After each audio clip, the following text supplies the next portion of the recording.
संतोष देशमुख यांच्या हत्या प्रकरणाला आज 22 दिवस होत आहेत आणि या सगळ्यांमध्ये सर्वात चर्चेत ज्यांच्यावरती लक्ष केंद्रित केलं गेलं ते वाल्मिकी कराड. अर्थात त्यांचं नाव हत्येच्या गुन्ह्यामध्ये जरी नसलं तरी त्यांचं नाव खंडणीच्या गुन्ह्यामध्ये होतं आणि खंडणीच्या गुन्ह्यामध्ये नाव आल्यानंतर ते स्वतः आता पुण्याच्या CIDला स्वाधीन झालेले आहेत, शरण गेलेले आहेत. या संदर्भात बोलण्यासाठी संतोष देशमुख यांच्या कन्या वैभवी देशमुख आपल्यासोबत आहेत. वैभवी, खरं तर वाल्मिकी कराड ज्यांच्यावरती अनेकांनी आरोप केले, नेत्यांनी आरोप केले, त्यांच्यावरती हत्येचा गुन्हा नाही मात्र खंडणीचा गुन्हा आहे आणि ते आता CIDला शरण गेलेले आहेत.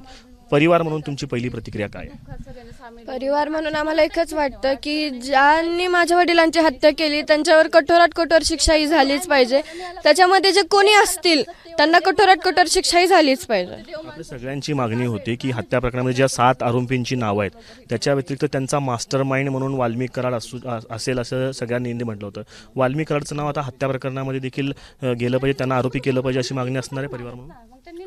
आता समजा नाव म्हणजे ते कोणी पण असतील, जे समजा मास्टर माइंड म्हणतो आपण त्याला, म्हणजे मास्टर माइंड आम्ही कशामुळे म्हणतो की जे आज वेळ आमच्या कुटुंबावर आहे ती दुसऱ्या कुटुंबावर कोणावर येऊ नये, यामुळे आम्ही जो म्हणतो जो मास्टर माइंड आहे त्याला तुम्ही पकडलं पाहिजे. ते म्हणजे कोणाचं पण नाव असो, त्या मास्टर माइंड म्हणजे मास्टर माइंड कोण आहे ते कोणी पण असो, त्याला तुम्ही लवकरात लवकर पकडलं पाहिजे. कारण की ही जी आज वेळ आमच्यावर आहे, आमच्या कुटुंबावर आहे, ती वेळ दुसऱ्या कोणत्या कुटुंबावर येऊ नये यामुळे आम्ही ते सांगतो. पण आमची एकच मागणी आहे की यामागे जे कोणी असतील त्यांना तुम्ही लवकरात लवकर पकडा आणि त्यांना कठोरात कठोर शिक्षा द्या. आज 22 दिवस झालेले आहेत आणि खंडणी प्रकरणातले जे आरोपी आहेत वाल्मिकी कराड ते शरण जात आहेत, म्हणजे अर्थात त्यांना अटक करण्यात आलेली नाहीये.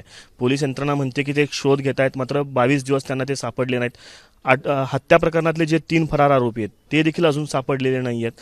पोलिसांकडनं काय नेमकी अपेक्षा असणार आहे? 22 दिवस फक्त आरोपी अटक करण्यासाठी लागत आहेत. आम्हाला तर आम्ही आधी म्हणत होतो की आम्हाला न्याय पाहिजे आणि आता पण आम्ही तेच म्हणतोय की न्याय पाहिजे आणि न्याय लवकरात लवकर मिळाला पाहिजे. आज 22 दिवस झाले, आणखीन आरोपीच अटक झाले नाहीये, तर म्हणजे हे पोलीस प्रशासन म्हणजे इतके दिवस करतंय काय? समजा ते जरी आरोपी असतील पण ते आता स्वतः सिलेंडर हे खंडणीच्या प्रकरणामुळे होते. समजा ते जरी आरोपी असतील त्यांच्यावर सुद्धा गुन्हा दाखल झाला पाहिजे, त्यांच्यावर सुद्धा कठोरात कठोर शिक्षा झालीच पाहिजे. आणि त्यांचं जरी सोडलं तरी हे बाकीचे 3 आहेत ते आणखीन फरार आहेत ना. मग पोलीस प्रशासन करतंय काय? आता 22 दिवस झालेत तरी पण म्हणजे आरोपीच पकडत नाहीत, तर आम्ही न्यायाची अपेक्षा ठेवायची म्हणजे आता किती दिवस आम्ही तरी अपेक्षा करणार की न्याय आम्हाला मिळाला पाहिजे, लवकरात लवकर मिळाला पाहिजे. बरं, आम्ही वेळ जरी घेऊ पण न्याय हा मिळालाच पाहिजे आणि त्याला जे तुमच्या प्रकारे जे तुम्ही करताय ते फक्त फास्ट करा आणि माझ्या वडिलांना न्याय मिळवून द्या. या सगळ्यामध्ये परिवाराची शक्ती असते, ती सगळी सहनशक्तीची परीक्षा घेणारा सगळा काळ आहे असं वाटतं. आता 22 दिवस झाले, आम्ही तरी किती दिवस सहन करणार ना.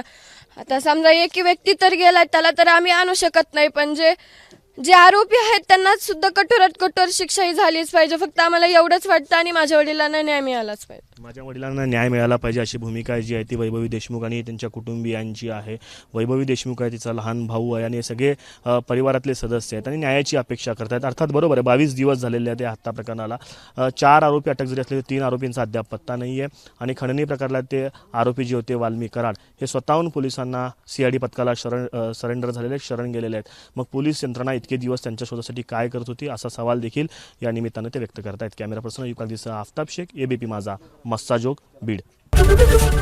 ABP माझा, उघडा डोळे बघा नीट.